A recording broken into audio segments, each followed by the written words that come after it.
Assalamu alaikum. Welcome to another edition of Friday Night Live on Friday, the 4th of August, 2023. I'm your host, Abdul Akbar, and you're tuned into Inspire 105.1 FM, and we're beaming out to the good people of Luton and surrounding areas tonight. And guess what? We're beaming out to the great people of Peterborough, Sheffield, Nottingham, Derby, and Peterborough, if I can get my words out, through our partner stations across the nation. Hope you're having a great start to your Friday evening here on the 4th of August. I know that I am tonight, and I'm delighted to have you tuned in wherever you might be, whether you're in your vehicles, driving around town, or if you are at home tuned into this special program of Friday Night Live. We are a 2-hour program tonight, and I am looking forward to taking you through lots of different topics. Guess what? Friday Night Live does not rest throughout the course of the week, because we'll be preparing lots of different topics for you. And the first topic we've got coming up in a moment is an update on the situation in Pakistan. That's right, Pakistan is going through a lot of turmoil at the moment, and not just politically, but also economically, socially, and in lots of different areas. We're going to be talking to some experts on the line, and we're going to be getting their views on what on earth is happening to Pakistan. Stay tuned for that. That's coming up in the next few minutes. Also coming up on the second part of tonight's program at around 6:30, we'll be talking about the persecution of Muslim Uyghurs and also the Rohingya. What is going on with them? We'll be speaking to Abdul Hakim Idris, who's one of the founding members of the East Turkestan Union in Europe, and he'll be telling us exactly what's happening with the Uyghur movement in Europe, and I'm going to ask him how to properly pronounce it as well. Also coming up at 7 o'clock tonight, don't forget, and this has really enraged me, listeners, I've got to say, that you may have heard about the Quran burning incidents in Sweden and Denmark. If you were not enraged by this, you have a problem. I've got to say, when I heard about the Quran burning, I didn't sleep that night. I didn't sleep many nights, and I'm just completely outraged. Why are the governments of Sweden and Denmark allowing the Quran to be burnt in this way? It is absolutely unacceptable. You can share your views with us, of course, at any point on tonight's program, 01582 481 822. And finally, tonight, we're going to be talking about COVID-19. I know we thought we heard the back of that, and we thought actually COVID-19 is gone. Inshallah, it is gone for many of us, but still it's out there and it's starting to spread again. I don't think it's going to result in lots of lockdowns like we experienced a year and a bit ago, but it might mean that some of us still need to get vaccinated. So all that and more coming up on tonight's edition of Friday Night Live. And of course, we're going to be playing Guess the Voice as well. Guess the Voice is back on 01582 481 822, where I'll be playing some voices and you'll have the chance to guess them. And the correct person who actually gives us the correct answers back to back and is chosen from our hat is going to win a meal for two at our special sponsor tonight, Tops Pizza. So big shout out to Tops Pizza for sponsoring our prize fund tonight. Somebody is going to be having a delicious meal for two from Tops Pizza when we play Guess the Voice in a moment. I'll be playing 4 voices, and all you have to do is call 01582 481 822. Give your answers live to me on the line, and we will add your name into the hat if your answers are correct. How does that sound? Stay tuned for that. Well, also joining me in the studio is my very special, esteemed co-host, Zafar Saab. Assalamu alaikum, Zafar Saab. Walaikum salam. You're esteemed. Oh, steamed up, definitely. Mashallah, mashallah. How was your week, Zafar Saab? Alhamdulillah, good. Keeping yourself busy? Trying to as much as possible. And they said it's going to be a pretty rough week in terms of rain, but today was actually quite nice. Yeah, it's been okay. I've been waiting for a bit of a break at the right time to mow my lawn, but not had the chance basically for the last week or so. Okay, well, I got to say to you, have you got one of those robotic lawn mowers where you just press the button and it goes around your lawn? Yeah, mine actually walks and it's called me. It's called exercise at the same time. Right, yeah. I kept the steps though. That's really good, actually. That's one thing I love about housework, and a lot of brothers are going to be thinking, "Oh, look at this brother, he's doing housework. The woman should be doing that." Actually, no. Housework is something. It's something we should all do, men and women and our children, and help out. And actually, it's good for your muscles and it's good for your health. To be honest, it's a crying need now these days. So people are slouching on the sofas, right, and then saying, "Right, I want to go to the gym." Well, why don't you do a bit of housework, right? Because that will give you the equivalent exercise in many ways better, because it's not kind of like a an hour or so of really sort of tough workout and then slouching out after again. But yeah, it's important to stay active, to be honest, and maintaining an active life is very important, I think, for health. It's very important, especially when you hit a certain age range, of which I will not mention, but I think everyone needs to keep active. But I do want to go on to our topic of this evening, which is a very serious topic. It is a topic of what is the situation in Pakistan? Why are we hearing people are being arrested if they belong to certain political parties? Why are we hearing that, the old PTI government, basically people who are members of that PTI government are effectively being persecuted and are being attacked by mobs? And I'm sure there's two sides of this story, but if anyone wants to share their feedback, 01582 481 822 is the number to call. But the latest news coming out of Pakistan, and I'm going to go to my guest in a moment, is that the IMF have reached a $3 billion preliminary agreement in terms of funding Pakistan that could help stabilize its dodgy economy and also lift the nation out of a crisis that has pushed millions to the brink. Now, this particular agreement is subject to approval by the IMF's executive board, which is to consider the request by the middle of August. And it seems that we're going to have a bit more information coming out of that soon. And it may be that we're on the way to getting some more money. But it just seems to me, Zafar Saab, that Pakistan is in this downward spiral when it comes to the economy. I mean, when you look across to India and you look across to China, such successful countries in terms of business and commerce, but why can't Pakistan replicate the investment that it's seeing, for example, in its infrastructure that India and China are seeing? Like, for example, if you look at India, companies like Microsoft, companies like Meta, who own Facebook and WhatsApp, companies like Google are actually investing in that country in India. Whereas in Pakistan, there's absolutely no outward investment coming in. I'm just wondering what on earth is going on there. I'll come to you for your take in a moment, Zafar Saab. But let me go to our guest on the line, because he is Munib. Actually, we're going to start off with Yasser Janjua, who actually started his military career in 1990 and eventually studied in universities in the US and the UK. And he's a subject matter specialist on security and risk management and has taught at a leading Pakistani university.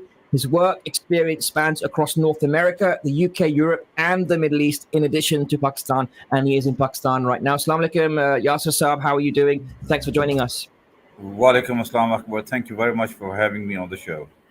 We're delighted to see you live on YouTube Live and also Facebook Live as well, Yasser Saab, and also on the radio, going out to the good people of Luton, Nottingham, Peterborough, Derby, and Sheffield through our partner stations across the nation. So thank you for all of you to join us as well. And also, Yasser Saab, let's go to the question. And I would love to, first of all, get a background from you, like an overall synopsis on the state of Pakistan. And those of us who have been following Pakistani politics will know this, but we will know that until recently, Imran Khan was actually in charge, and then suddenly he was effectively kicked out, and we now have new leadership in power. And the question is this leadership doing a good job in terms of the economy? And also, is this leadership responsible for the demise of Imran Khan's PTI government and the subsequent attacks that are taking place on PTI members? And I want to make it clear, I don't support any particular stance in Pakistan. I'm just a British person of Pakistani origin. I love Pakistan. I love the environment of Pakistan. I love Pakistani food, the people. I love the mosques there. I love the environment. I love the fact that it's a Muslim country. I love the fact that I can wear my shalwar kameez and nobody questions me when I go there. It's my country. It's my home. Yes, I was born and raised in the UK, but Pakistan is where my parents came from, my forefathers came from, and I love it for that reason, and I want to visit it for that reason. Sorry about that, Yasser Saab. I went off on a bit of a tangent there, but what's your take on the current situation and why are we here today? I know that's a deep question. Akbar, the current situation, as you described in a summary, is no different than what you've described. Yes, the situation is quite bad. However, there's been some relief which the government had been hoping, as you mentioned, in terms of the IMF bailout package for $3 billion, which they thought and they wanted to inject some money into the economy because they did not have a lot of money at all. They went out to their friends in Saudi Arabia, UAE, and China, And all of the countries categorically told them, we will not give you the money until IMF agrees to give you the loan. So it was only after IMF approved the loan that China also deposited its money, and the UAE and the Saudis have given money to be deposited. They've not given loans. They basically put their money in Pakistani banks so Pakistan can claim that it has foreign exchange reserves. So this is what's been happening in the last few years. However, IMF has given $3 billion, which is not come in one packet. It's going to come in tranches. However, there's a caveat to it, and which is that the IMF has made it mandatory for the government or everyone in Pakistan to make sure that the elections are held on time. So this holding the free and fair. Well, IMF has no control over free and fair elections. They just want the elections to be held on time because the continuation of democracy is very important in their views, and rightly so. So they want the elections to be held on time so that the new democratic government comes, and that is why the IMF resident director in Pakistan, she visited Imran Khan just before they actually were finally, the IMF board was finally approving the loan for Pakistan. They came in, talked to Imran Khan because they wanted a buy-in from Imran Khan, because it's happened in the past that the Imran Khan has actually not agreed to or walked away from the previous government's agreements.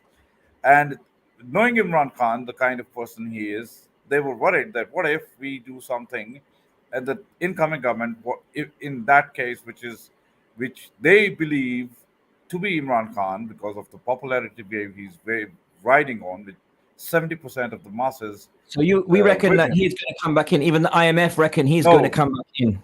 This is what IMF thinks, and this is Hmm. what is the writing on the wall. But if you ask me today, and that's part of the question you asked me. If you ask me today, first and foremost, I doubt very much that there will be elections within 90 days because the government, they are themselves hiding behind things like the new latest census. The coalition partners like People's Party and the ANP and especially the MQM in Karachi in the south, they don't accept the results of the census. MQM says MQM has been marginalized and the population of Karachi has been reduced as per the new census. How is it possible? Where the population in all of the cities, especially Lahore, is increasing and Karachi is decreasing. So they claim that there is a sinister agenda to reduce the Muhajir population in Karachi. So they don't seem to accept it. People's Party doesn't like the census results. So government on the face of it says we would want to hold the elections on the new census, but they know it because they're playing good cop, bad cop basically. Government is saying we are going to hold it on the new census results. The coalition partners are not agreeing. So what do you think? For a layman, for a common man, it's no-brainer to understand that the elections happening within the next 90 days doesn't look likely. This is my I'm no saint to give you prophecies, But this you is know my Pakistani opinion. politics. Yeah, but you know Pakistani politics, and So many and of us. everyone is Okay. saying this, that the elections, holding of elections, although IMF has put a mandate for the government now, and all the things that are happening in Pakistan are linked to this. You know, Hmm. they've been making hasty legislation with 25 members in the House, in the lower house of the Parliament.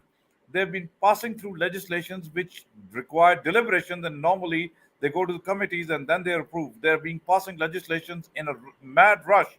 And one of them is to empower the caretaker government, which is Hmm. absolutely appalling. This is against the essence of democracy. This is against the essence of Pakistan's 1973, in 1973 unanimous constitution. You Yeah. can't have Yeah. a caretaker government given the powers of an elected government, which means Yeah. the caretaker government is going to be installed for a very long time. They are. Or I think you're onto something. Sorry to interrupt you, Yasir Janjawasa, but I want to ask you this question, which is the demise of Imran Khan. So we know, and many external observers looking at Pakistani politics, like me, like Zafar Saab here in the studio, will probably look at Pakistani politics, especially the demise of Imran Khan. So far, I mean, ... to be continued. But if you look at his demise, he was very openly anti-West and spoke very clearly against some of the American policies, Was that the reason of his demise so far? Because if you look at the current incumbents, those who are in this caretaker government, as you've called it, they are very pro-West, very pro-open to ideas from the West and interference, if you can call it that, from the West. Whereas Imran Khan was much more transparent in his views and probably left a bitter taste in the American administration's mouth and also some of the European governments as well, and almost was making Pakistan slightly isolated from the rest of the world. And of course, we are talking about a nuclear Pakistan. So an isolated nuclear Pakistan is a very dangerous proposition. Could this be the reason why we could be seeing, in terms of your prediction and many others who are also predicting, that we may not see a government or a new government or indeed elections within the next 90 days? Is it because of this posturing from Imran Khan? Does he need to change that in any way? Well, as much as I must admit, because I'm entitled to my right of opinion, despite the fact that I'm sitting here on the show and I have to act unbiased and talk of what the fact remains. Each one of us votes for one or the other all the time, and that happens in the UK as well. Since I've lived in the UK, so you also vote for either the Tories or the Labour. So I mean, it's your right to, and then even if you do. So what I'm saying is, I like the guy, and I'm an admirer of this guy. However, nobody's perfect. People have mistakes and they have shortcomings, and this is one of the shortcomings. Imran Khan has displayed his cards a little too prematurely. He should have waited for his next turn to come in and say the things. He's been saying things against the establishment. He's been saying things against Americans and the West, and nobody likes that. And that's what is harming him, and that's what is biting him. Uh, they thought they could control him, but when they saw the population, the wave riding with him, 70% or plus of Pakistani population going with Imran Khan, so then they went for their last card, what they played on the 9th of May. And a lot of forces are involved in this. You can't blame just one individual or an entity, but and these entities, when I'm saying these entities are not only Pakistani entities, and you know what I'm talking about. They are entities outside Pakistan who have a great interest in Pakistan. They want. It's not about nuclear isolated Pakistan. Let me make this very clear, and let me tell this to you and to anybody in the West who's listening. Pakistan's nuclear program, and this has been admitted by International Atomic Energy Agency and the United States and all others, that Pakistan's nuclear program is in a very safe hands. And those who are trying or have been trying to say, especially the Indians, that Pakistan's nuclear program is in the hands of rogue people, they are sadly mistaken. The Indian nuclear program, as a matter of fact, is rogue because there have been about 218 kilograms of uranium has been stolen in India in the last 2 years or 3 years. So what you're talking about here in Pakistan, there is absolutely no issue like that. There is very clear distinction about protection of nuclear assets, and the armed forces are very, very capable, and they've made, and that's probably why. Otherwise, I'll be honest in telling you, Americans would have taken us down long time ago if they had any access to Pakistan's nuclear assets. They've not been able to do it. They've been trying it. Mossad, CIA, RAW, and anybody else who can think about it. Right. They've been trying to do it, but then so God has been very kind. The nuclear program is very safe. Alhamdulillah, and it should stay safe. Alhamdulillah, but that's our salvation. Yeah. However, if you allow me, I know what I'm trying to say here is, so it's not the nuclear isolated Pakistan. The thing is, Imran Khan was boarding on a bandwagon and leading. For example, he had been talking to Tayyip Erdogan and the Malaysian leader Mahathir Mohamad, and he was creating an Islamic bloc and becoming a leader of the Islamic world, which did not sit well with the Americans and the West and the pro-American lobby in Pakistan. And when I say pro-American lobby, you know what I mean to say. So they did not want him to be in power. And when they saw that despite ousting him, they ousted him from power in 2022, and they thought that would be enough and then we'll take care of him.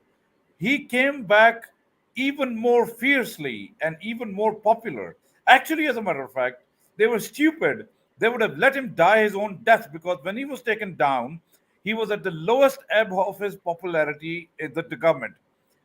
It's a different fact that Pakistan's economy was about 5.6% GDP growth rate, and all indicators were doing well because Pakistan was on a road to recovery.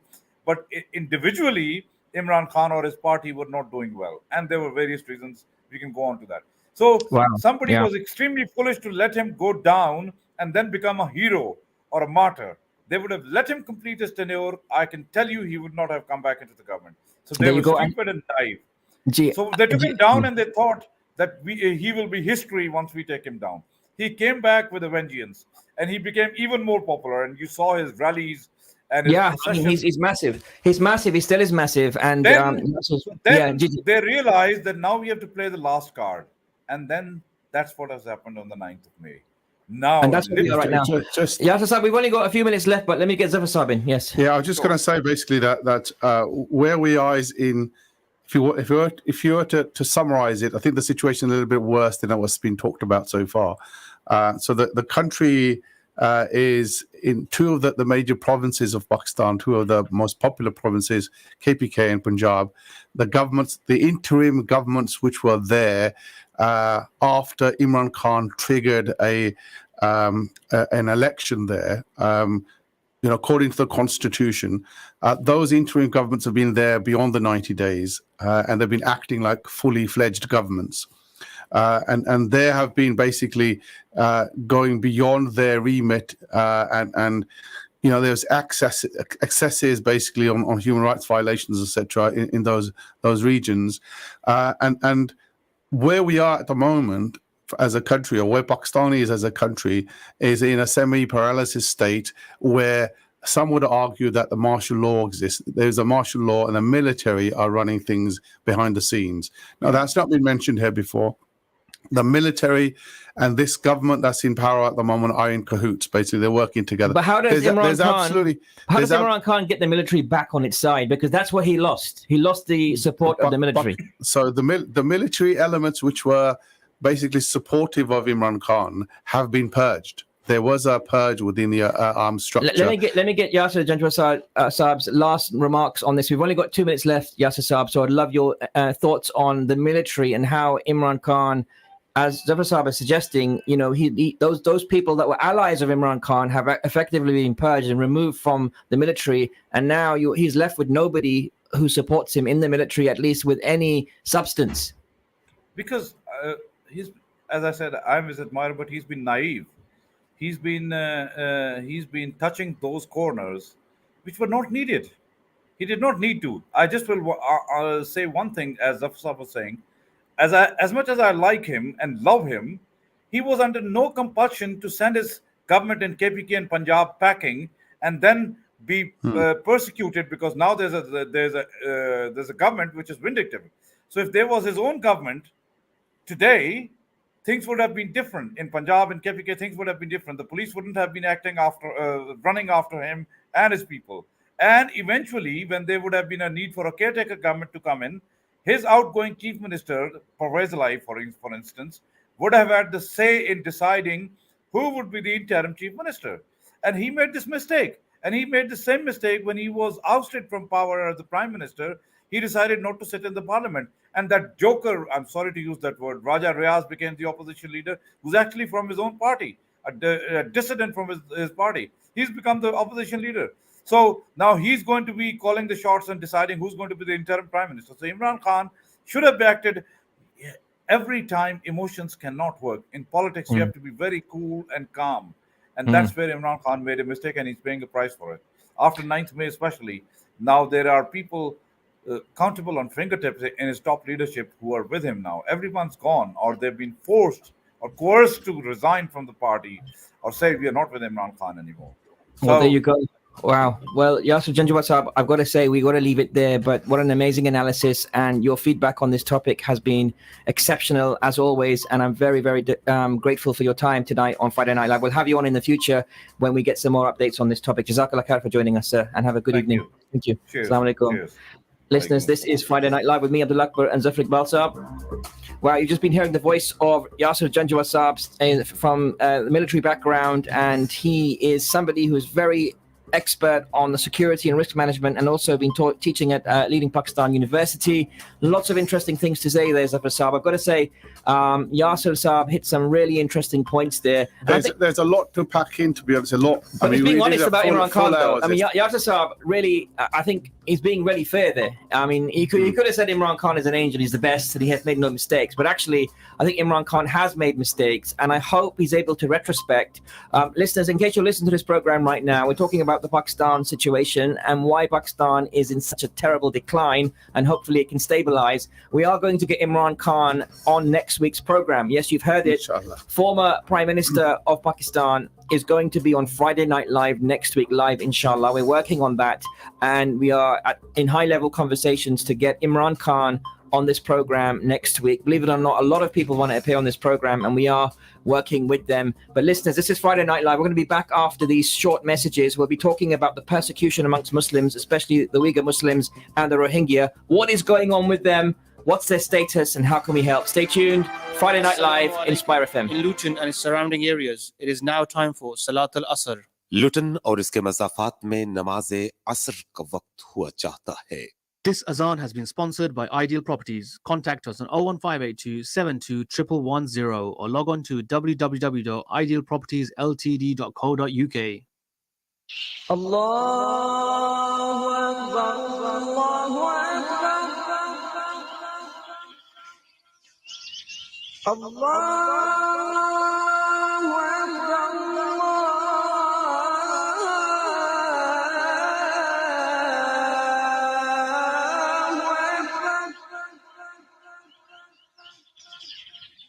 أشهد أن لا إله إلا الله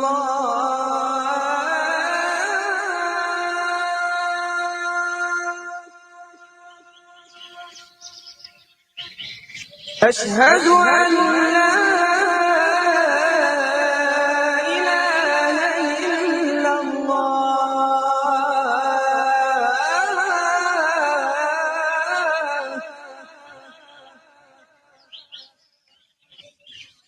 أشهد أن محمدا رسول الله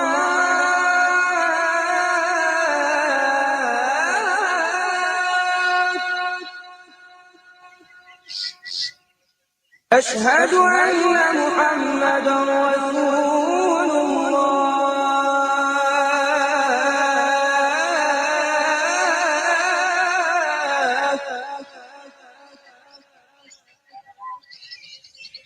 حي على الصلاة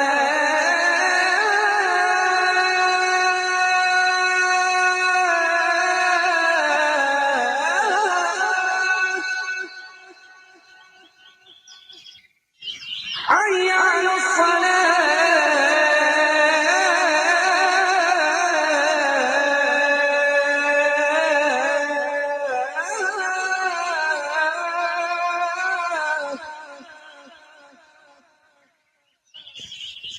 حي على الفلاح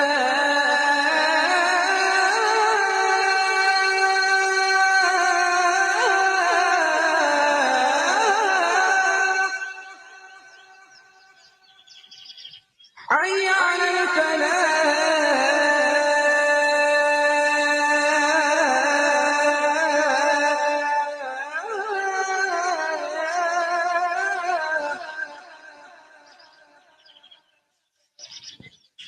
الله أكبر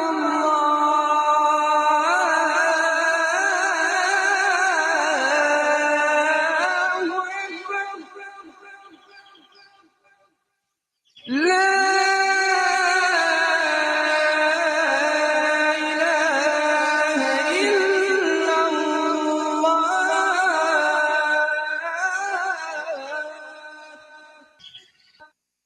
اللهم رب هذه الدعوة التامة والصلاة القائمة آت محمدا الوسيلة والفضيلة وبعثه مقاما محمودا الذي وعدته إنك لا تخلف الميعاد. Would you like to sponsor the azan? If so, give us a call on 01582 481810 or email us on info@inspirefm.org.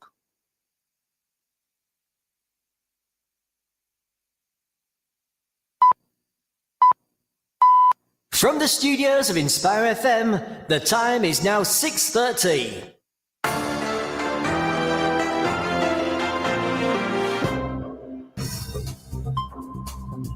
Assalamu alaikum. Welcome back to part 2 of tonight's 2-hour edition of Friday Night Live with me, Abdul Akbar, and Zafar Iqbal Saab. It is Friday, the 4th of August, and you're listening to Inspire 105.1 FM. We're beaming out to the good people of Luton and surrounding areas tonight, and also to the good people of Peterborough, Nottingham, Derby, Sheffield, and across the nation. We are beaming out through our partner stations, so stay tuned to us. Lots more coming up on tonight's program. But right now, before we go on to our next topic, we're going to be talking about the persecution of Muslims across the world. Doesn't take any surprises to figure out who they might be. Two specific types of nationalities come to mind, two types of identities. It's the Uyghur Muslims that have been persecuted in China, and everyone seems to be denying that, especially the Chinese, and they're turning a blind eye on all of that. And also the persecution of the Rohingya as well. What is going on? Because we haven't probably heard that much in mainstream media about the Uyghur Muslims and also the Rohingya. So we wanted to bring you an update on Friday Night Live and talk about the topics affecting the community, including the persecution of these Muslims. But before we do that, I also want to go on and play Guess the Voice. So get your phones ready right now. The number to call is 01582 481 822. You know the number, 01582 481 822. You cannot WhatsApp or text us to submit your entry for Guess the Voice. You have to call us in and speak to Zafar Saab and myself, Abdul Akbar, live on the radio. So are you ready to play Guess the Voice? I hope you are. We're going to be going to our next topic in a bit, but this is Guess the Voice. Stay tuned. Can you guess voice number 1? Voice number 1, what is it? Here it comes.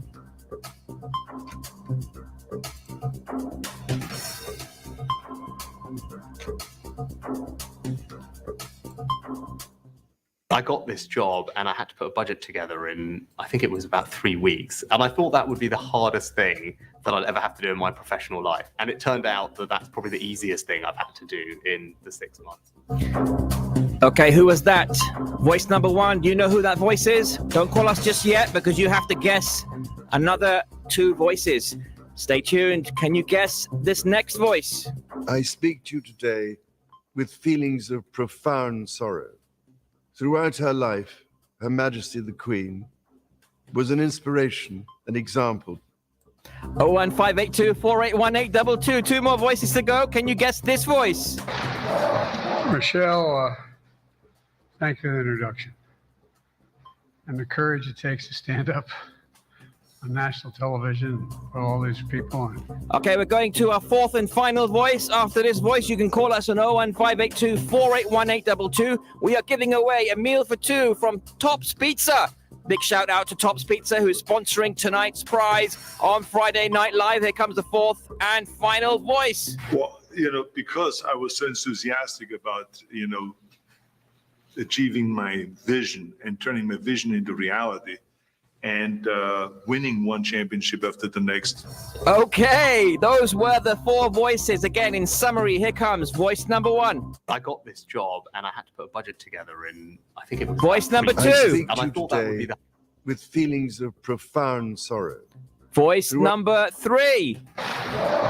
Michelle, thank you for the introduction. And voice number 4.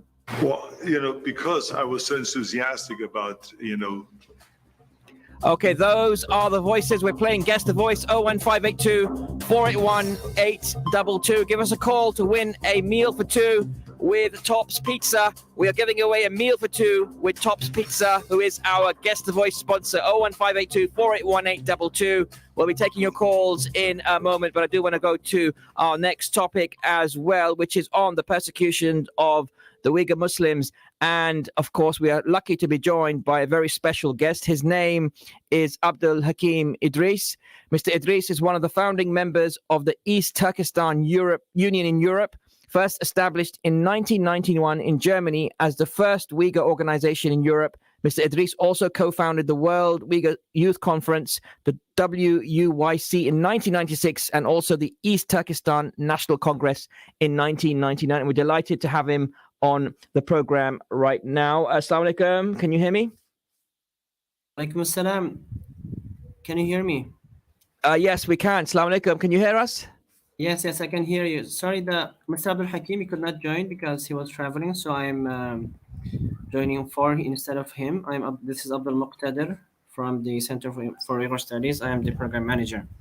Okay, we're really lucky to have you. It's the first time I've actually had a different guest join instead of the actual guest I was expecting. So thank you for joining us. We appreciate him sending somebody to speak to us, and we're grateful for that. First of all, how are you, sir? How are you doing this evening? I'm good, thank you. And whereabouts are you based, sir? I am based in Ottawa, Canada, but right now I'm in Istanbul. You're in Istanbul right now. And what we wanted to understand from your organization is the situation with regard to the Uyghur Muslims at the moment, and we're a radio station based in the UK. We have lots of people listening to us right now, thousands of people across the UK listening to your voice and this radio show. And we wanted to share with them an update on what is happening with the Uyghur Muslims, because if we understand it, in China, there have been what some people are calling concentration camps, or what China would call re-education camps, which have been used to effectively transform and brainwash Uyghur Muslims into, quote unquote, the Chinese way of life. What is the situation like right now? What is the situation for those Muslims from that part of China? And is the situation any better according to your knowledge?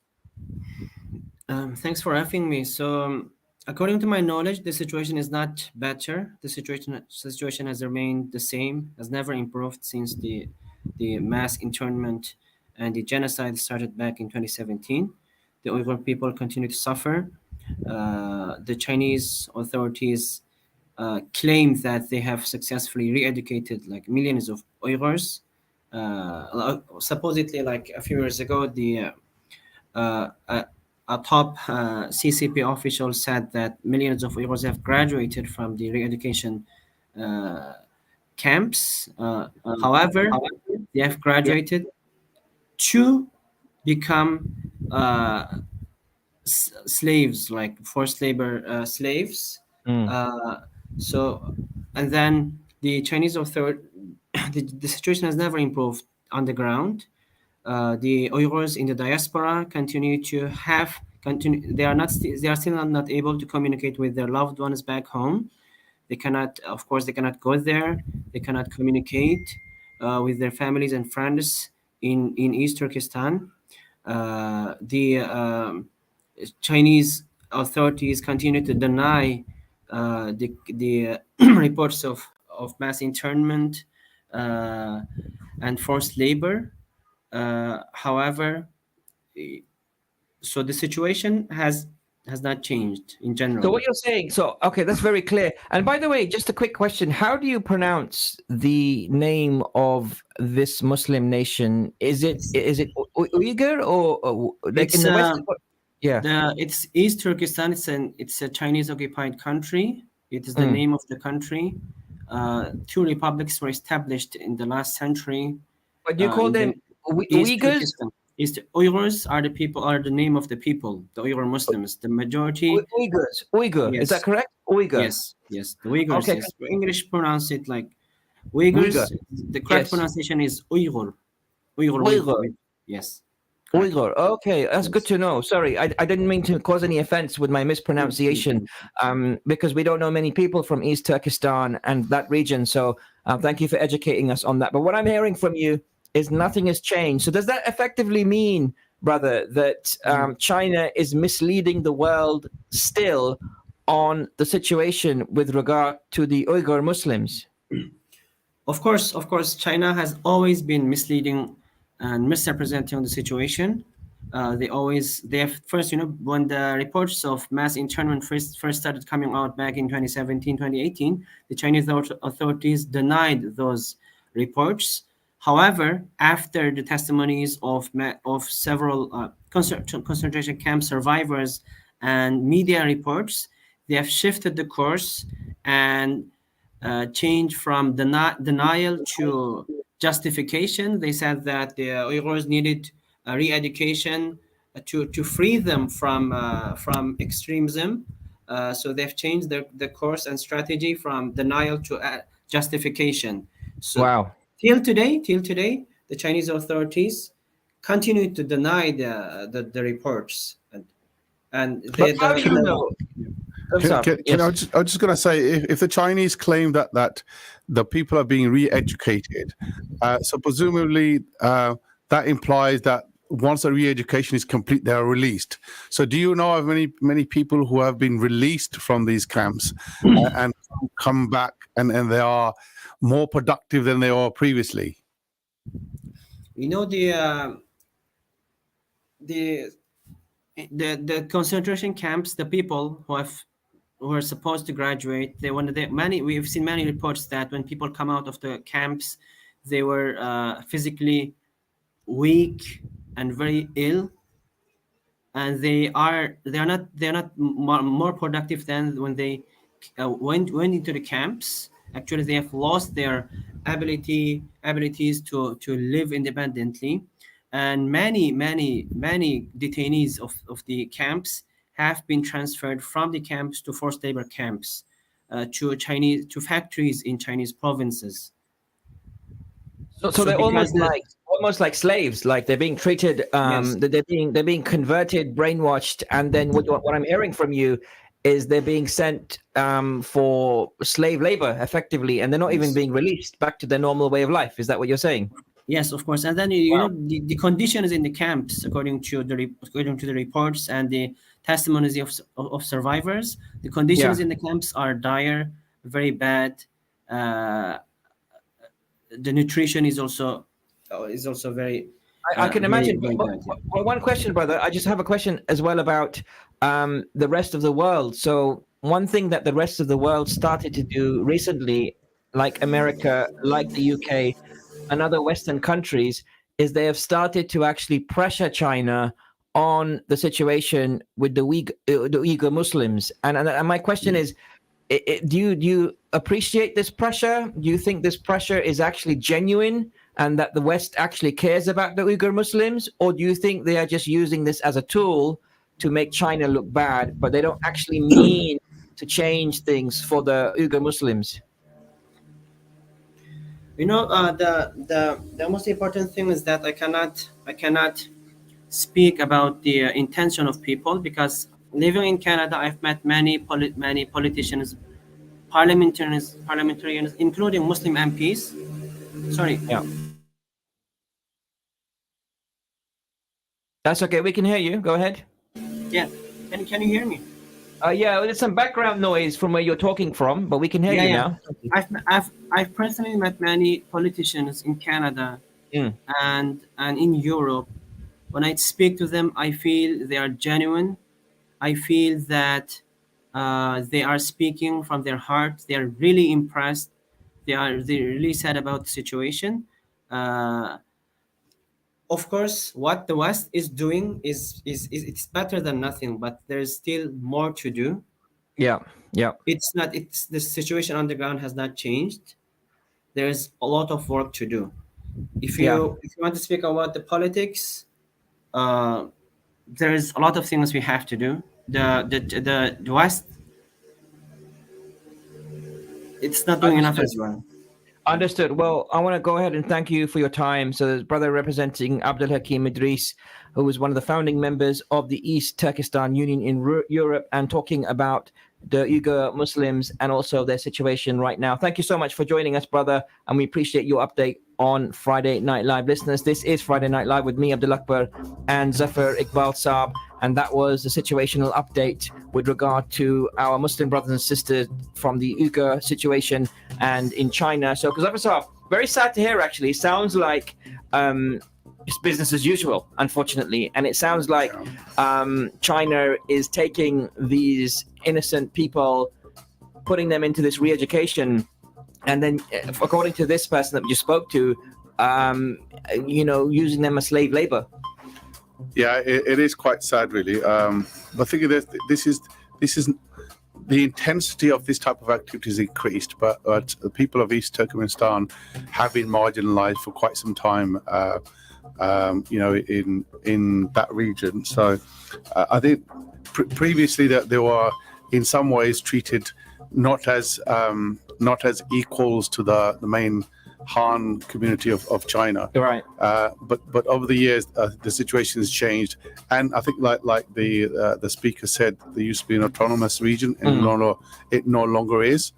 And I think the reason why China is doing this is because China sees China is doing it's got an ambitious Belt and Road strategy, where they're building connectivities to Europe through Russia, through the Stan states, basically Uzbekistan, Turkmenistan, etc. And what they perceive the East Turkmen people as a risk, and in many ways they are reacting to a perceived threat they may see to this Belt and Road initiative. Yeah. And they've borrowed effectively a strategy from UK, the prevent strategy, in terms of preempting potential threat. This makes prevent look like playtime. I know prevent is a horrible, evil strategy. Yes. In my opinion, prevent in the UK is an evil strategy that's highly discriminatory against Muslims.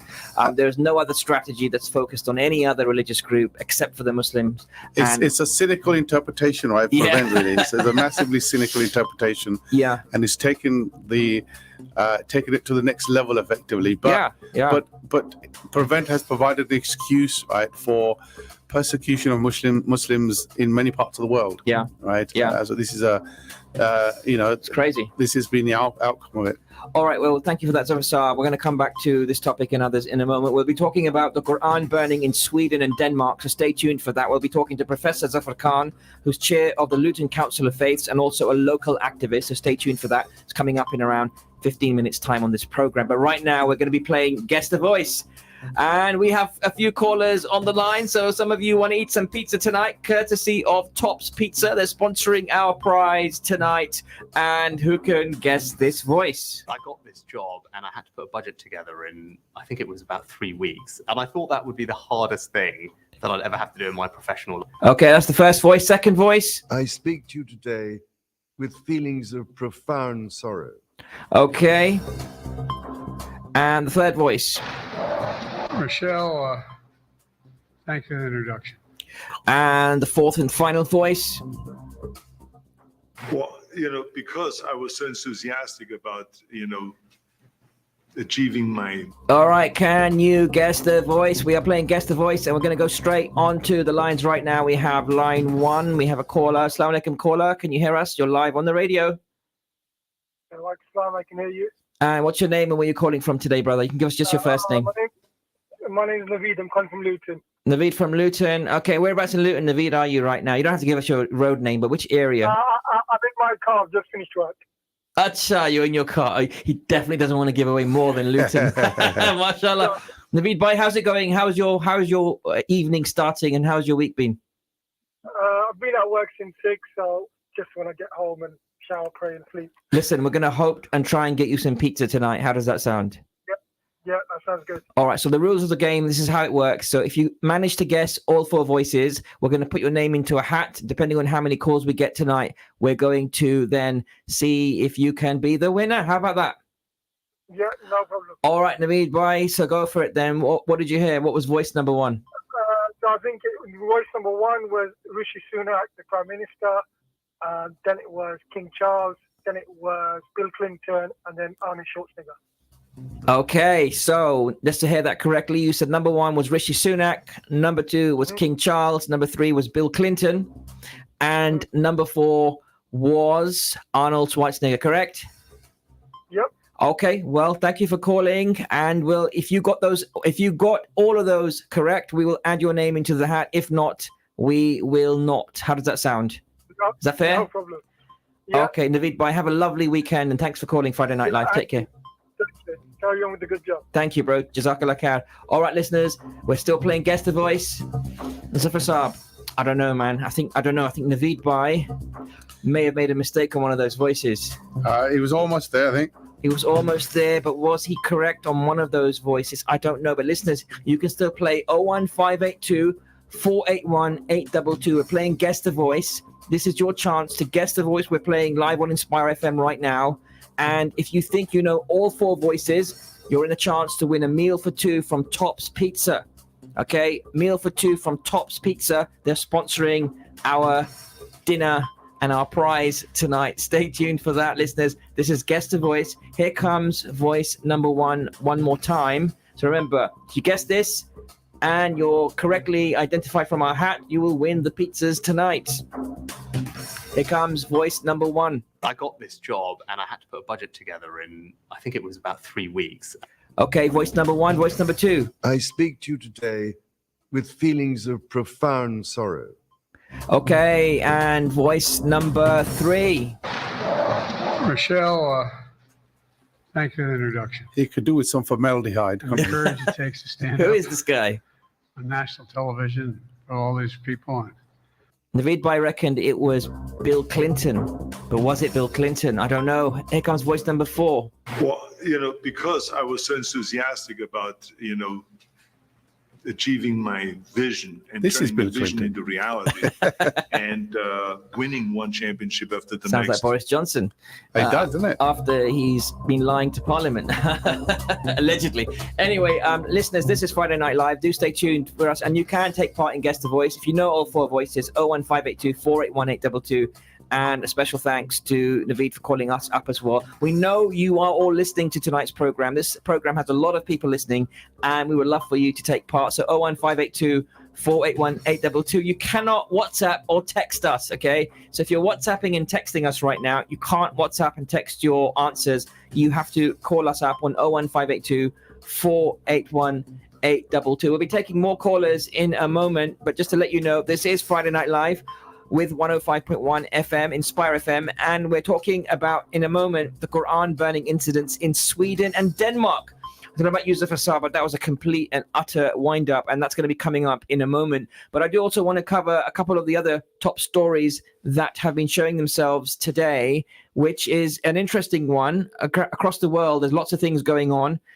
One specifically is that Donald Trump was actually in court recently. He's been in court a few times, and this time he actually pleaded not guilty to the 2020 election charges. Not surprising there. So he's going to be in for going for a second term as a president, but also he is fighting a court battle as well, which is really, really interesting and a bit chaotic for the rest of the world as well. Imagine a second term with Donald Trump. What would happen then to the world?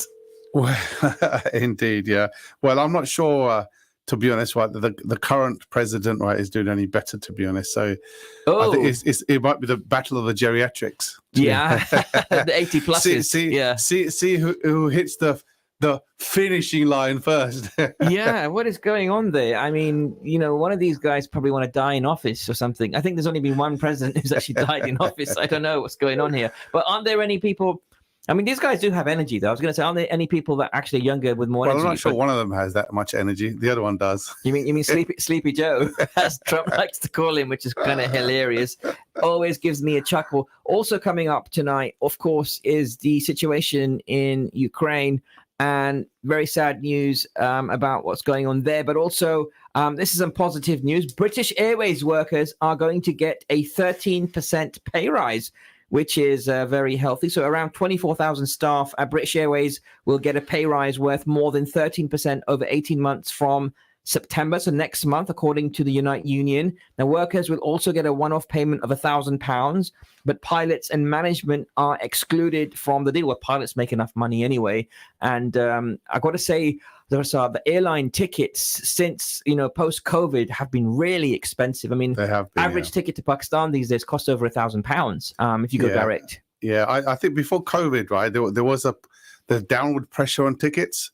And COVID's been acting as an excuse, really, right? Where now it's who can sustain the highest level without losing out on passengers. We've got some callers on the line, so I want to take them before the break really quickly. So I'm going to go to Adil on the line first of all. Assalamu alaikum, Adil bhai. Walaikum assalam. Thanks for calling. And where are you calling from today? I'm calling from, I'm near town centre.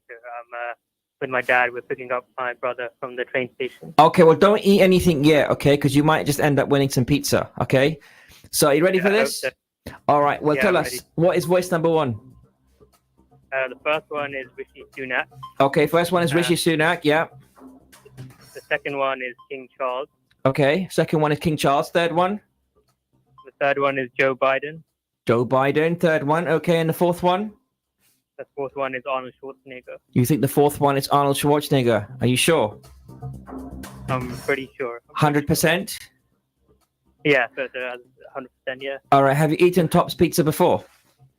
Yeah, I have. I think they're pretty good. They make an awesome pizza and they're sponsoring tonight's fun. Well, listen, if you got this correct, Adil, we're going to be putting your name into the hat and keep listening to tonight's program, and we'll be announcing the winner in around half an hour time. Okay, stay tuned.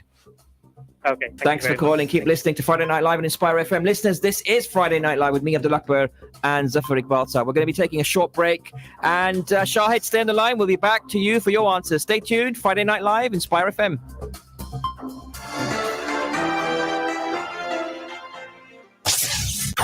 This program will continue after the break. Continue listening to Inspire FM. Inspire FM. Inspire 105.1 FM.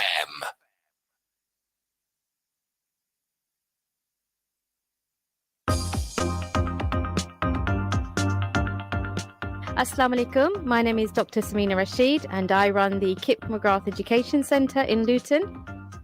My message to you is study hard and work hard, and continue listening to Inspire FM on 105.1.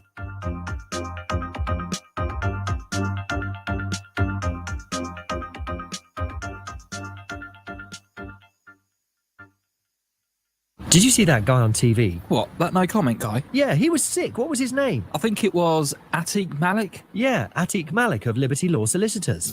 Atiq Malik heads up the criminal law team at Liberty Law Solicitors, specialising in everything from serious crime down to road traffic offences. To find out more or for a free telephone consultation, call 01582 459955. Liberty Law, there when you need us most. The messenger of God, peace be upon him, said, "Do not belittle even the smallest act of kindness, even if it were no more than meeting your brother with a smiling and cheerful face." Narrated by Abu Dar in the collection of Muslim.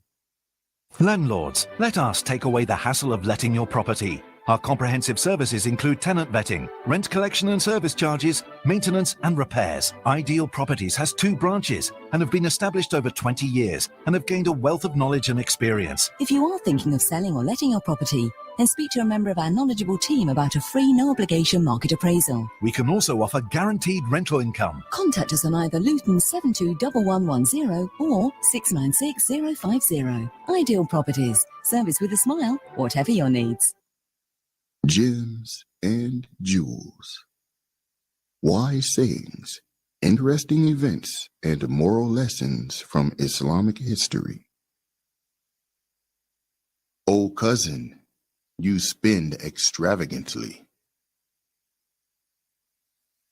Hassan and Hussein one day went to their cousin, Abdullah ibn Ja'far, radiyallahu anhu, and said to him, "Indeed, you spend in an extravagant manner."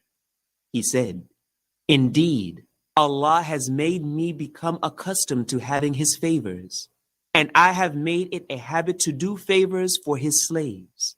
I fear that if I break off this habit, provision will be cut off from me." Since its launch, tens of thousands of Muslims have given zakat through NZF. We're the only platform with a national reach enabling you to give zakat to those who need it here. Across the country, Muslims are in need. Your zakat has the potential to change their lives.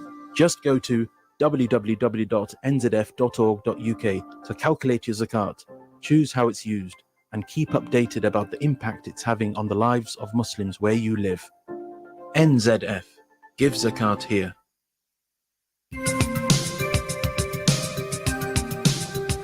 We always want to know how to look after our health or the health and well-being of our loved ones. We always like to know what are the best exercise to adopt, or we want to know how to access certain health services. We address these and many similar health-related queries and advice in the Health and Fitness Show with me, Fahad Mateen, on every Thursday at 6 p.m.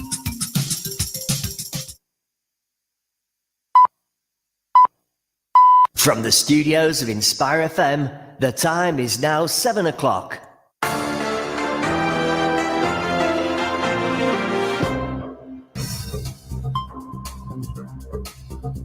Assalamu alaikum, welcome back to part 3 of tonight's edition of Friday Night Live with me, Abdul Akbar, and Zafar Iqbal Saab. It is Friday the 4th of August, and guess what? We've had a bunch of awesome submissions so far on the competition Guess the Voice. We are playing Guess the Voice. We're also going to be going to our next topic in a moment, where we'll be talking about the horrible, horrific situation with the Quran burning in Sweden and Denmark. What the hell is going on with those countries, and why on earth are they allowing anti-Islam activists to burn one of the most read books on the planet? It's just unacceptable.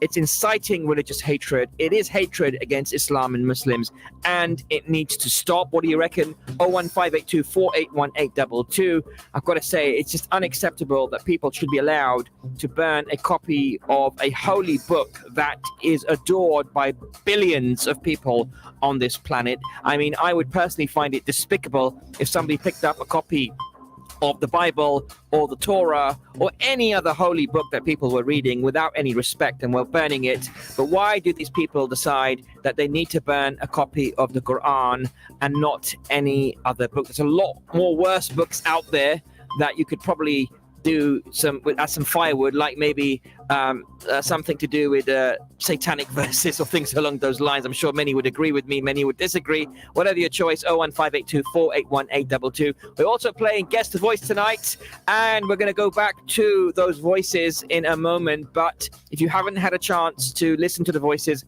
I'm going to play the voices in a moment, and all you have to do is guess the voices in succession. If you get them correct, give us a call on 01582481822. If you get them correct, we'll add your name to a hat and we'll pick out the winner around 5 minutes before we end tonight's program in roughly 58 minutes time. So stay tuned to that.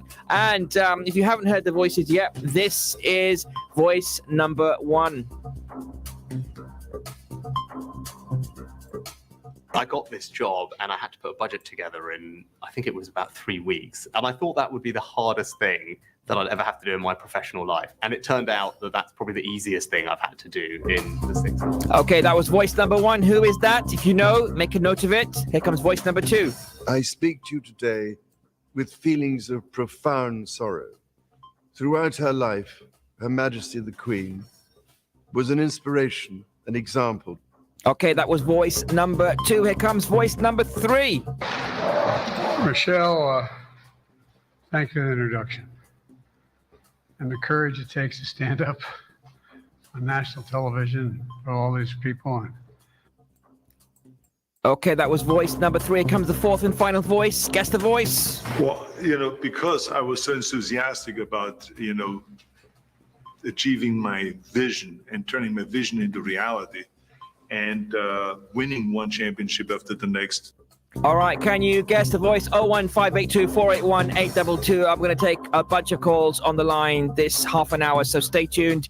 We're going to go straight on the line to our next caller, which is Ali. Assalamu alaikum, Ali. Hello, assalamu alaikum, brother. How you doing? Alhamdulillah. Nice. How are you, Habibi? Alhamdulillah. Yeah, alhamdulillah. I'm good, bro. That's good. Where are you calling from tonight? Yeah, I'm driving. I'm just near my farm. Marsh Farm. Okay, driving safely? Yeah. Okay, yeah. Gigi, all right. Yeah. So tell us, as you're driving, drive safely, and also tell us the voices. So voice number 1, who is that? Okay, voice number 1 is Rishi Sunak. Gigi, voice number 2? Second one is King Charles. Okay. Third one is POTUS, President of the United States. POTUS, I like that. POTUS. Yeah, Biden. Bonus. And the fourth one is Terminator, Arnie. Okay. Well, if you got those questions right, if you got those voices right, brother, we're gonna put you into the hats, okay? And I'm gonna insist it's actually it's a topi, okay? It's not actually one of the another kind of hat, okay? It's one of those nice white hats that you get in the mosque, just to be clear. Inshallah, yeah, that's it. That's the one. That's how we like it. Ali, how are you finding tonight's show? Yeah, alhamdulillah, yeah, very informative. Alhamdulillah, yeah, I like it. Yeah, it's very interesting. You know, I tell you one thing that's winding me up are the Quran burnings. I mean, how do you feel? Well, it's disgusting, and you know what? They just want to get a rise of us. What happened is someone just done in Europe, basically, what they done was they said they're going to burn the Bible. You know what? A lot of people come along and he said, look, even though I said I'd do this, I wouldn't do this because disrespect, and it shows people that we're better than that. Yeah. And alhamdulillah, and that's how our Muslims we should stay. We show them that we ain't like them. These people, they want to get a thing out of us. You know what? And then they want to show us as the enemy and say, look at these, look how evil these people are and this, that. We got right above that and use mentality to play their game on their level, but show them their wrong ways. Exactly. I mean, Ali, you would never burn the Bible, would you? No, of course not. No, I wouldn't. Of yeah, course not. No, I mean, we would never wouldn't. do that because... No, I wouldn't do it to anyone. It's disrespect, and you know what?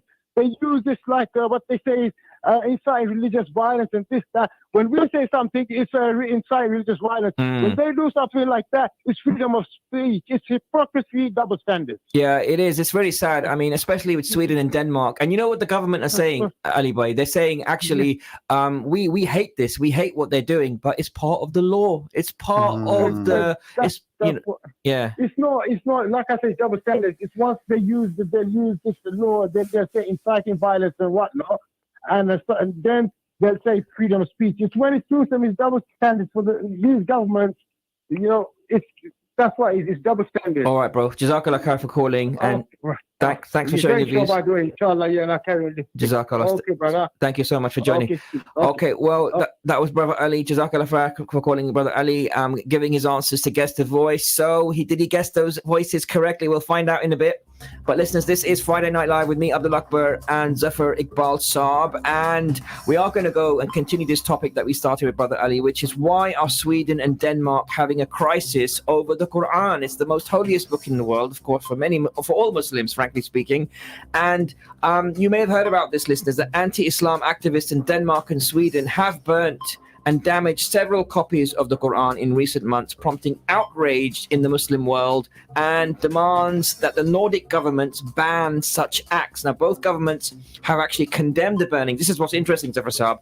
Both governments have condemned the burnings and said that they are considering new laws that could stop them. But domestic critics say freedom of speech and expression is protected in the constitutions, and any move to change that would undermine prize freedoms. The question is, who the heck is burning the Quran? Who are these people? Like, why do they have so much enmity amongst Muslims, for Muslims, not amongst Muslims, but for Muslims, that they have to burn our holy book and just cause anger and upset for many of us? Now, I love what Brother Ali just said there. He said that we need to rise above this. They want a reaction. You know, they take an action and they want a reaction, and we're not going to react in a way that they maybe want us to, which is in violence and cause disorderly behavior, going and damaging or injuring or attacking people. That's just not how we roll as Muslims. We're going to rise above that and deal with this in a way according to the law of the land. The interesting thing is, right, that it's only it's freedom of speech when it relates to the Quran, because the other books are protected, so therefore they're not subject to freedom of speach, right? But the Quran is. It's terrible. You can do what you like and say what you like about the Quran. No, but the Torah is actually protected in the law, in the Swedish law. So you can't desecrate the Torah. Wow. Right? So you can't burn the Torah. You can't burn the Torah. Yeah, but you can the Quran, right? So it's freedom of speech. Interestingly, today, somebody was prosecuted basically, right, for holding Nazi views effectively.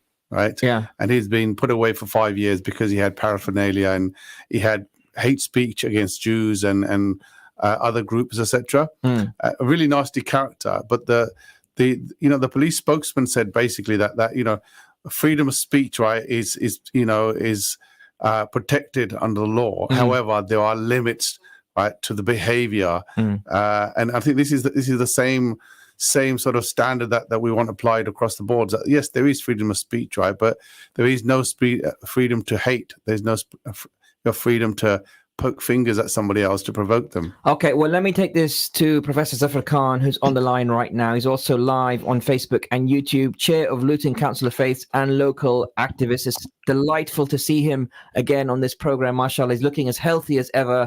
And I've got to say, MashaAllah, his beard is looking great as well. Assalamu alaikum, Zafar Saab. Walaikum assalam. And Lovely thank you very much. I'm very Lovely happy to be. I'm very happy to be with you on your program.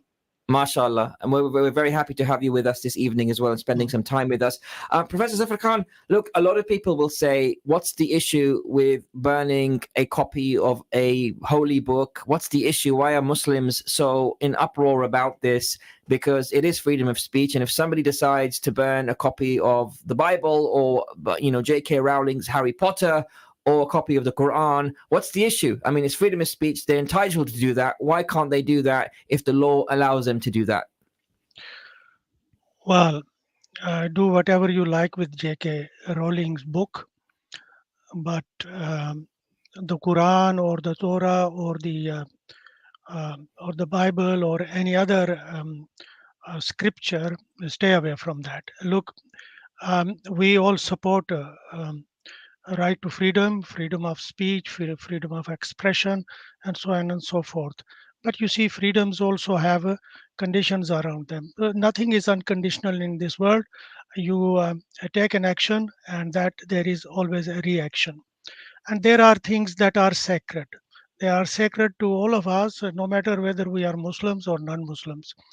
And I think just because you want to you have an axe to grind, and so you want to carry out a sacrilegious action and or act of such abomination. I mean, that is not acceptable. It is not acceptable in any sane or any, if you like, reasonable society.